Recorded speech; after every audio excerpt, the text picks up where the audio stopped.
नमस्कार मित्रांनो, पुन्हा एकदा तुमचं स्वागत आहे इन्फो मराठी 24 या यूट्यूब चॅनलवर। मित्रांनो, एक अत्यंत महत्त्वाची बातमी पेन्शनधारकांसाठी आलेली आहे। बातमी आहे, ह्या पेन्शनधारकांना महिन्याला मिळत आहे 1500 रुपये पेन्शन। काय करावं लागेल? हे काम नाही केलं तर पेन्शन होणार तुमची बंद। मित्रांनो, काय आहे ही बातमी? या बातमीला विस्तारमध्ये आपण नक्की बघूया, पण त्याआधी जर तुम्ही आपल्या चॅनलवर नवीन असाल तर चॅनलला सबस्क्राइब करून बाजूला दिलेल्या बेल आयकॉनला नक्की क्लिक करा। व्हिडिओ जर कामाचा आणि महत्त्वाचा वाटला तर व्हिडिओला लाईक करून आपल्या मित्रपरिवारासोबत नक्की शेअर करा।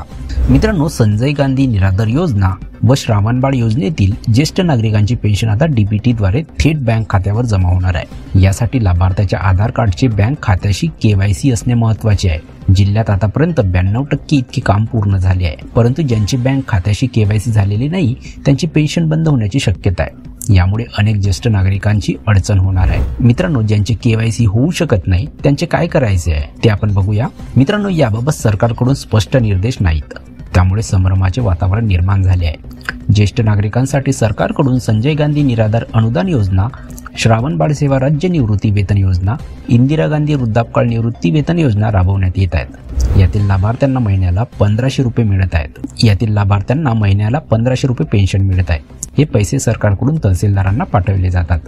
त्यानंतर ते याचे बिल हे जिल्हा कोषागार कार्यालयाच्या खात्याकडे पाठवतात। या ठिकाणी ते मंजूर झाल्यावर पुन्हा तहसीलदारांना दिले जातात। त्यानंतर त्यांच्याकडून संबंधित लाभार्थ्याची बँक खात्यावर ही रक्कम जमा केली जाते। त्यानंतर संबंधित लाभार्थ्याकडून बँकेत जाऊन ही रक्कम काढली जाते। परंतु सरकारने आता पेन्शनची ही रक्कम डीबीटीद्वारे थेट लाभार्थ्याच्या खात्यावर जमा करण्याचा निर्णय घेतला आहे आणि पुढील महिन्यापासून याची अंमलबजावणी करण्यात येणार आहे। मित्रांनो, यासाठी गेल्या अनेक महिन्यापासून लाभार्थ्याची आधार कार्डची पडताळणी करून त्यांची डीबीटी पोर्टलवर नोंद करण्याची प्रक्रिया युद्धपातळीवर सुरू आहे। यामध्ये आधार कार्डचे बँक खात्याशी केवायसी केले जात आहे, परंतु अद्याप अनेक लाभार्थ्याची केवायसी झालीच नाही। तसेच यातील अनेक जणांचे तांत्रिक कारणामुळे आधार पडताळणी होऊन केवायसी होणे शक्य नाही। अशा लाभार्थ्याबाबत कोणतेही स्पष्ट निर्देश शासन निर्णयामध्ये नाहीत, त्यामुळे सध्या स्थितीत तरी या लाभार्थ्याची पेन्शन बंद होण्याची शक्यता आहे। अशा लाभार्थ्यासाठी सरकारने काहीतरी पर्यायाचा विचार करणे गरजेचे आहे। मित्रांनो, डॉक्टर संपत खिलारी जे महसूल विभागाचे उपजिल्हाधिकारी आहेत ते म्हणाले की सरकारने डीबीटीद्वारे लाभार्थ्याच्या खात्यावर पेन्शन रक्कम जमा करण्याचे निर्णय घेतला आहे, त्याची पुढील महिन्यापासून अंमलबजावणी होणार आहे। यासाठी लाभार्थ्यांचे बँक खाते केवायसी असणे महत्त्वाचे आहे। आतापर्यंत जिल्ह्यात 92% इतके काम पूर्ण झाले आहे। उर्वरित लाभार्थ्यांना लवकरात लवकर केवायसी करून घ्यावी।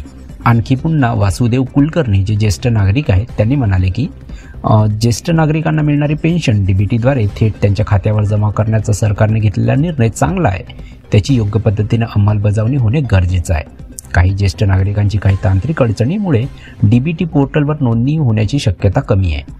त्याच्यासाठी सरकारने काहीतरी पर्यायी मार्ग काढणे गरजेचे आहे। मित्रांनो, डीबीटी पोर्टलवर जिल्ह्यात 92% काम पूर्ण झाले आहे। यामध्ये संजय गांधी निराधार योजनेतील 66,509 व श्रावणबाळ योजनेतील 67,670 लाभार्थ्यांची नोंदणी झाली आहे। तर मित्रांनो, कशी वाटली ही कामाची आणि महत्त्वाची बातमी? जर बातमी कामाची आणि महत्त्वाची वाटली असेल तर व्हिडिओला लाईक करून आपल्या मित्रपरिवारासोबत नक्की शेअर करा। तसेच जर तुम्ही आपल्या चॅनलवर नवीन असाल तर चॅनलला सबस्क्राइब करून बाजूला दिलेल्या बेल आयकॉनला नक्की क्लिक करा। व्हिडिओ बघितल्याबद्दल खूप खूप धन्यवाद।